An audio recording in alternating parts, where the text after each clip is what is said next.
عليكم ورحمة الله وبركاته. معكم النشرة الإخبارية لحزب التحالف الوطني المصري. هل تمول الحكومة التحالف الانتخابي لقائمة الشباب الوطني هنبني الوطن؟ في ظل ما تم تداوله مؤخرا حول التمويل الحكومي لقائمة الشباب الوطني هنبني الوطن، أود أن أوضح الحقيقة بشكل شفاف أمام الشعب المصري الكريم.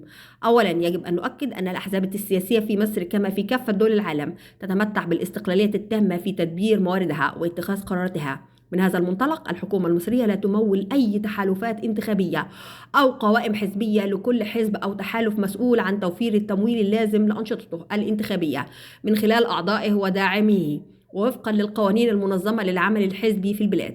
نحن في الشباب الوطني هنبني الوطن نؤمن بأن الأحزاب السياسية يجب أن تكون مستقلة في خياراتها وقراراتها، وأي تدخل أو وصاية من أي جهة كانت سواء من الحكومة أو غيرها يتعارض مع مبادئ الديمقراطية وتداول السلطة في بيئة حرة ونزيهة. من هنا نحرص على أن تكون جميع مواردنا سواء كانت مالية أو بشرية ناتجة عن جهودنا الذاتية ودعم الأعضاء والمساندين لنا. إن العمل السياسي القائم على الاستقلالية والشفافية هو السبيل لبناء مجتمع ديمقراطي قوي ومتقدم. نحن في تحالف الشباب الوطني هنبني الوطن نؤكد التزامنا الكامل بهذه المبادئ.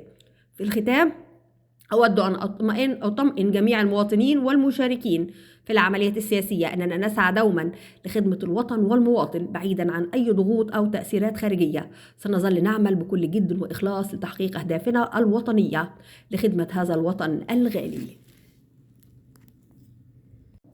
وإلى هنا تنتهي نشرتنا الإخبارية لحزب التحالف الوطني المصري. دمتم سالمين، والسلام عليكم ورحمة الله وبركاته.